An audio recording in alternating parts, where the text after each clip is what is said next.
Hello, welcome to Locked On Sharks, the premier hockey podcast of your favorite team in the Bay Area. And on today's show, we're going to look at another big question facing the Sharks. And that question is, what is Logan Couture's role going forward? And if he's actually put in the proper position to succeed. So we're going to be diving into Logan Couture's season and looking ahead of what Couture should be asked to do in the 2022-2023 season and going forward. So plus announcing the Shireseys winners, all that and more on today's Locked On Sharks. You're Locked On Sharks, your daily podcast on the San Jose Sharks.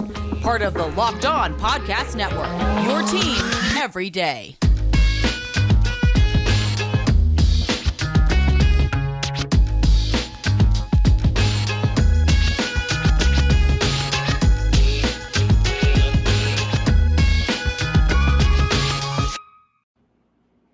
I'm your host, JD Young, contributor at Fear the Fit and San Jose Hockey Now.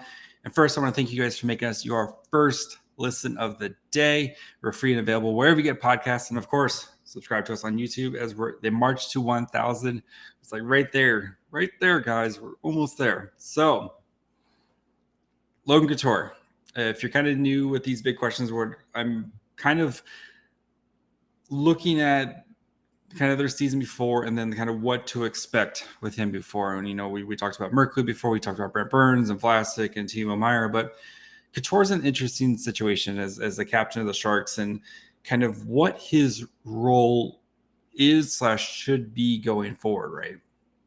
And I think if we look at the Pete DeBoer hockey tree and the Bob Boughner's part of that hockey tree, and they like to kind of utilize this third line center as your shutdown defensive role, right? And where they're going to be kind of playing those tough minutes, and their job is to shut down the opposing team. And we saw a couple years ago, poor Dylan Gambrell was thrust into that role, and then last year, of course, the Sharks signed Nick Bonino, and he did okay-ish until the end of the season, or I guess he did fine, whatever, until the end of the season. And then when Bordeleau came on the scene, Bonino slid up into the wing and Bordeleau played the third line minutes, but he didn't really play a third line role in the typical DeBoer Boughner kind of system, right?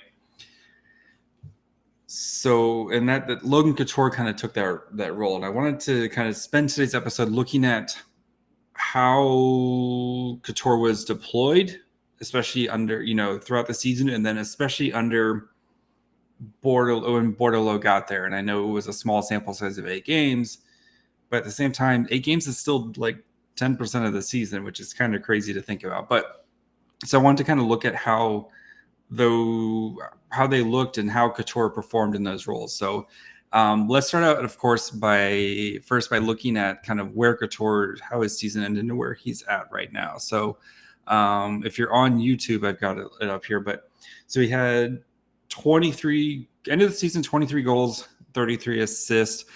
He did that so he had a nice 56 points in 77 games, which is a 0.73 points per game, which is under Byron Bader's thing. That's still considered a star producer of that 0.7 points threshold. So I know we don't really think of Couture as a star producer, but he still is,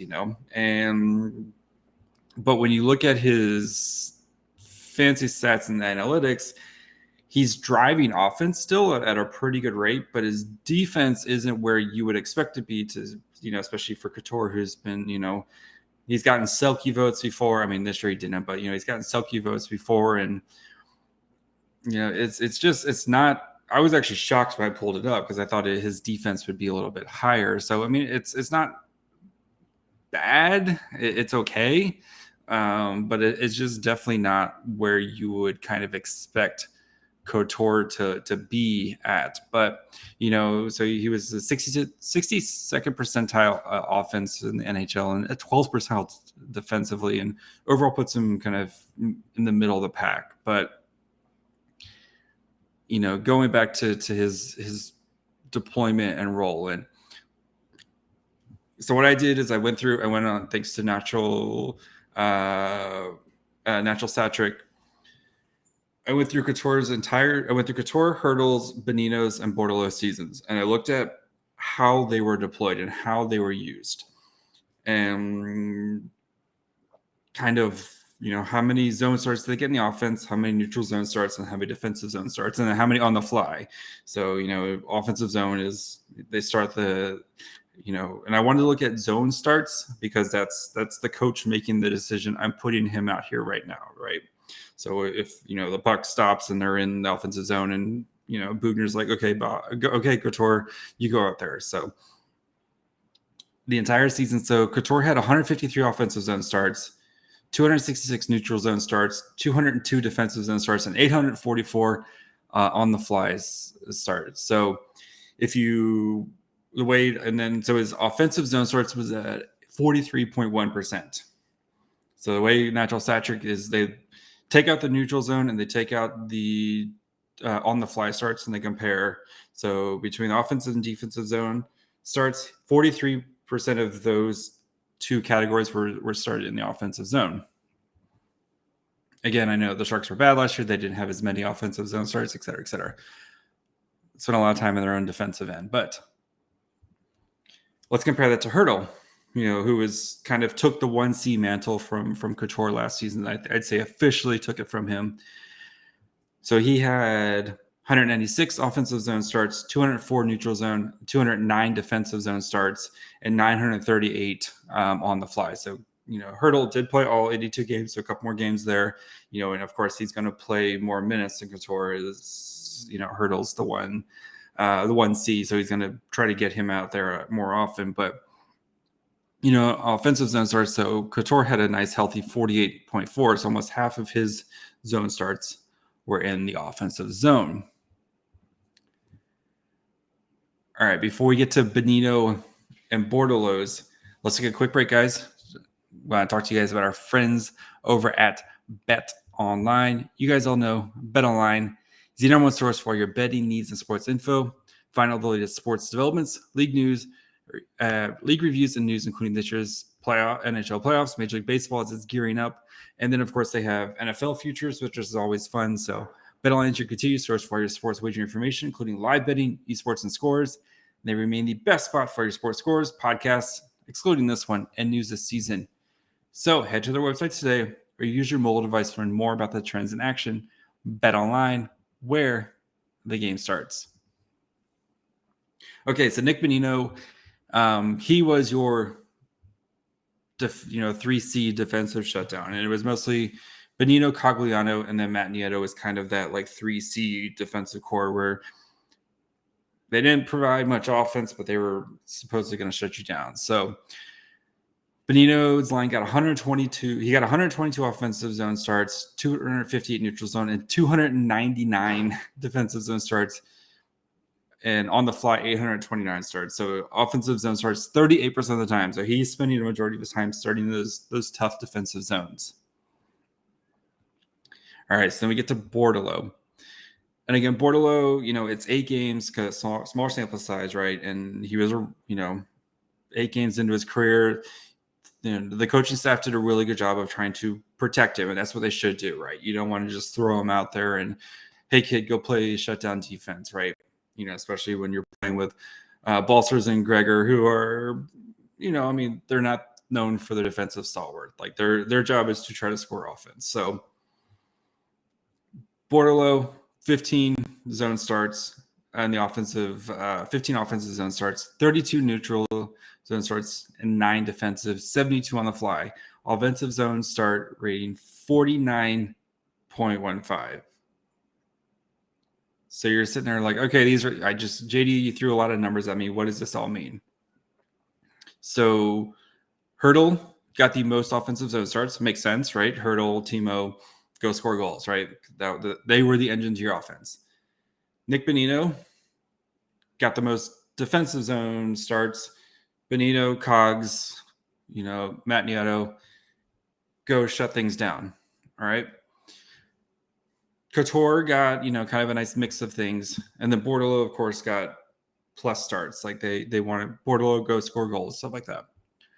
But what's really interesting here is those games where Bordeleau was in Couture's deployment. So I went through the 8 games where Bordeleau was in, and I tracked all the offensive zone starts, defensive zone starts, on the fly starts. I got this all from Matchel Satrick, and I got all those numbers, and I got their average. So from those 8 games for Logan Couture, to see where he's getting deployed and what his role going forward is. And I think, if we expect, unless the Sharks try to acquire another center, and I know they want to try to add more scoring depth. I don't know if they can afford a center, et cetera, et cetera. But if Bordeleau is going to be on your team and they're going to play him as a center, I think this is what you can kind of extrapolate from this 8 games and how they're going to go with this going forward until at least Bordeleau kind of gets his defensive chops up. And, I know he was a really good kind of two-way center in college, and it's hard to go from college to the pros and just be like, hey, you're going to go play, great two-way game. And I think Bordeleau will get there eventually, but, it's smart for the coaching staff to put Bordeleau in the best position to succeed. And we saw his offensive prowess and what he did to that kind of rejuvenate the Sharks' third line, quote unquote, third line. All right. So in the 8 Bordeleau games, I was against the Wild, the Blue Jackets, the Blues, Chicago, Vegas, the Ducks, Oilers, and the Kraken. And I think they won 3 of those games, if I remember correctly. I know they beat the Wild. They beat the Blackhawks because that's the game. They beat Vegas, which was the insane Tomas scored with 0 seconds. Then Bordeleau won it, and then they lost the rest of the games. All right. During those times, the average was for Logan Couture, he had 1.6 offensive zone starts, 3.5 neutral zone starts, 3.1 defensive starts, and 10 on the fly starts per game. So he spent 26% of his he got 26 offensive zone starts. As was 75% of his zone starts that were not neutral zone or defensive or on the fly were in the defense. And you're like, okay, cool. How did he do with that, right? In those times, his line, their goals for. So again, I looked at how much offense he was providing versus how much defense he was providing. So I looked at the amount of goals his line scored at 5-on-5. Again, this is all 5-on-5. And how many goals allowed during that time at 5-on-5. His team averaged 0.375 goals for, and they gave up 0.375 goals allowed. So they broke even. But the expected goals, so the analytics, right? What was his line expected to produce during that time? And this is the interesting part. So if you look at his season-wide for his expected, so his goals forced for the season and his goals allowed for the season. So the line, so basically his plus minus, right? At 5-on-5, 38 goals for, 38 goals allowed. Expected goals for the season, 48.16. Expected goals for, so his line should have helped contribute 48 goals this season. Expected goals allowed, he should have given up 45.77 goals. But in the 8-game sample size, again, small sample size, I know, but still, it's still 10% of your season. His expected goals in those 10 games, 0.49. So it's actually a little bit above his season average. But this is the interesting part. His expected goals against was basically 0.3. So he's doing way better defensively than I think the analytics showed up. So I think Logan Couture should be your defensive 3C. I know that some of the numbers don't say, but like he's still providing offense at the same caliber. So again, the expected goals, was right there, right around that 0.48 expected goal or 48, type of thing. So he's still providing the same offense, but he's doing a much better job shutting it down. So if it's having that offensive help that Bordeleau has, takes pressure off of him. So instead of having to drive offense and shut down defense, he can just focus on one thing. So if Bordeleau comes in and is playing real minutes and playing and being an effective offensive driver, that lets Logan Couture focus on the defensive side. And, I think for him being able to do that, especially in kind of this part of his career, he's 33 now, he's right, or he's getting ready to start his age 33 season. So he needs to kind of, I don't think he can be the same two-way player that he once was, right? And, if you want him to kind of be that defensive third line center, you need to have someone who can drive offense. And I think Bordeleau, that could be his role right now. All right. Before, though, we continue to look at some potential, like the best possible line mates for both the Bordeleau and Couture line, let's take a quick break. Let you guys know, of course, about Locked On NHL. You guys know, the Stanley Cup Finals are going on right now. We had a crazy game on Wednesday night, and Colorado might be able to finally to wrap this bad boy up here. But not only is Locked On NHL covering, of course, the Stanley Cup, but they're going to get you ready for the draft. They're going to get you ready for free agency. They've got local experts helping to cover 5 days a week. So make sure you guys go subscribe. Check out Locked On NHL as soon as you're done listening to this podcast. Okay. So Logan Couture knows 8 games with Bordeleau. Again, small sample size. I know 8 games, still 10% of the season, but still small sample size.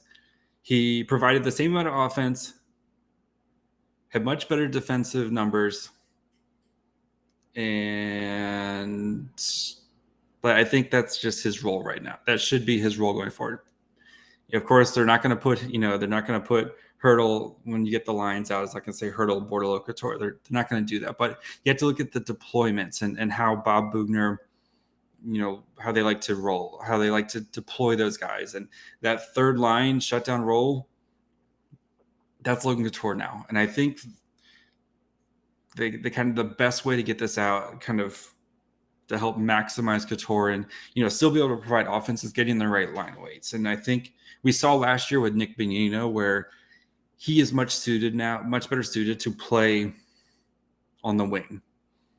I thought he played really well, especially him and Couture last year. Bonino definitely, like you saw, he struggled at the beginning of the year to kind of score goals, and he played, was given opportunities. I think he went 17, 18 games before he scored his first goal of the season. But kind of got into it a little bit. But then I think he really took off once he was moved to the wing when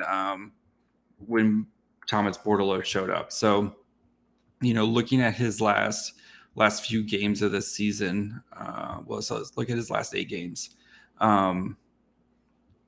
During that time, I'm trying to pull it up right now.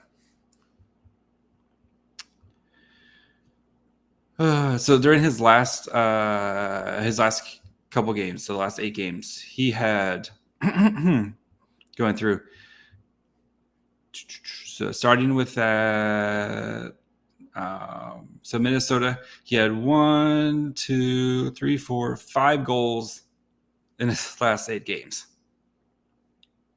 Hey, that's secondary scoring. That's I'm not trying to extrapolate it out, but 5 goals in 8 games, that would put him at like a ridiculous 50-goal pace for the season, which Nick Bonino is not going to do. But if Nick Bonino is getting closer to, instead of, so last year Nick Bonino scored 16 goals. Maybe on the wing he can get closer to like 25 goals. Hey, that's some nice secondary scoring right there. And then you get Kevin LeBanc back, who, is his analytics say he helps to drive play. We know he can shoot. So if he's healthy, we know he can play well with Couture.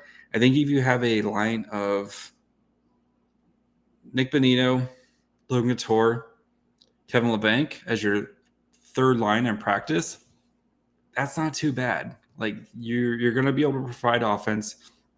Bonino and Couture can play well defensively, and LeBanc, can help in the defensive zone. He's gotten much better defensively. So, but then that leaves you with, what do you do with your quote unquote second line? I think you'll let the kids play. Eklund, Bordeleau, Noah Gregor. That line's got speed. It's got scoring. You put them in good, neutral zone and offensive zone starts, and, you let Bordeleau to continue to kind of grow into a center. We've seen the chemistry. I know it's a very small rookie development, but Bordeleau and Eklund are going to have good chemistry, and that line can help, again, provide you with offense. So it's not just the Hertl, Timo Meier, Barabanov show, right? And if that's going to be your top line, that's your second line. And then, maybe if Gregor's not playing well, then you do Dahlin or whoever you want to play. Like you have some flexibility there. Or if they sign somebody else, if you go get, if they can afford Nichushkin or whoever, if they get someone, a free agent that you can plug in there with Gregor, and then you have an Eklund, Bordeleau, free agent. That's fun. That's really fun. Like, how much fun would that be to watch Eklund and Bordeleau, and they're going to get, I think Bob Bugner is going to hopefully put them in the best position to succeed, where they're going to try to, put them in the offensive zone, put them in the neutral zone, and let them kind of drive offense for you. So then you're not getting 1,000 of these defensive zone starts and not having to wear down Couture. And then that just also, makes Logan Couture's life much easier, where he's not having to play all these insane, just insane two-way, like, I have to score goals here and I have to play good defense. Let him focus on just playing good defense. And then if him and Bonino and LeBanc are able to kind of add goals, that's just a bonus, right? And I think that he can do that, but he's not going to have to do it at the same rate that he was doing it in the past couple seasons. So I think, kind of sum it up here, Thomas Bordeleau, let him be your 2C. I know we talked about, Bordeleau, the 3C of the future. He's not there defensively yet. So let him play 2C role, go drive offense, which we've seen that he's going to be, good at. Put William Eklund there. Let the children play. Let Logan Couture, Nick Bonino, the dads, they can handle the defensive zone starts. We saw in that small sample size, again, 8 games, small sample size. That's all we got to work with right now. Let them be your defensive. They've shown that they can do it. Okay. They're doing a good job of keeping the expected goals down. They're still driving enough off. The Logan Couture is still driving the same amount of offense. But he's able to focus on the defensive zone and not having to, wear down, as we've seen with Couture, where, he comes out of the gates on fire, but then as the season progresses, some of the injuries will start to nag and stuff like that. So let Logan Couture cook in the defensive zone. That's what we're going to take away from this. So, but yeah, so let's go ahead and get to, of course, what I'm sure you guys are all waiting for, and that is who won the Shireseys contest. So let me pull up the website here. So I have one of those websites where they will kind of randomize the comments. So again, thank you guys, everybody who came on and has been supporting me and joining the process. So I have 3 winners to give away here. So we're gonna go ahead and do that right. Oh, see, that's what I'm trying to do, 2 things at once. So we're gonna go ahead and do that right now, especially if you're on YouTube. If not, I'll still announce it. But if you're on YouTube, you can watch the whole dramatic affair of me pushing a button to hit start and find out who the winners are. So Congratulations to Titan the Quiet Boy. You are the first winner. The second winner is Brian Clark. And then the third winner is going to be C. Corral. So I'll also shoot you guys a message on YouTube, so let you guys know that you have won. But if you are a winner, go ahead and shoot the show a DM, Facebook, Twitter, Instagram. You guys know where to find me at Locked On Sharks. Go ahead, shoot me a DM. Let me know. Again, if you have to be in the U.S. If not, then I'll pick another winner. But you need to be in the U.S. so I can ship it to you, because it's outrageously expensive to go to ship to out of the country, especially for a jersey. So let me know. I have 2 mediums and 1 kind of extra large. So if you're a little bit bigger, let me know that. If not, I'll default to the medium, or if we'll kind of go from there. But yeah, let me know. Congratulations to you guys for winning. Thank you guys for, of course, all helping to subscribe, support the show. It really means a lot to me. As I'm closing in here on 1,000. But again, DM the show, Twitter, Facebook, Instagram.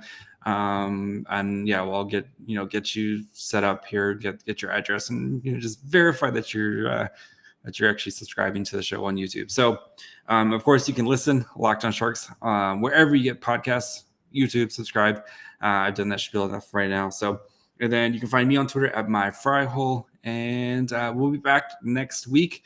We're gonna continue to dig into the draft. I've got a couple interviews lined up, including friend of the show, William Eklund, and maybe I'll do a big board next week or something. We'll try to get the live shows back on for next Thursday. I know I've missed the last 2, but it's been a little crazy with things, and especially with the NBA drafts, we have to share our restream room. So with the Pacers guys, I want to make sure that Tony is able to cover the draft in the proper manner. You want me to cover the draft in the right manner. It's kind of a little give and take here. So, but yeah, thank you guys again, and yeah, bye, friends.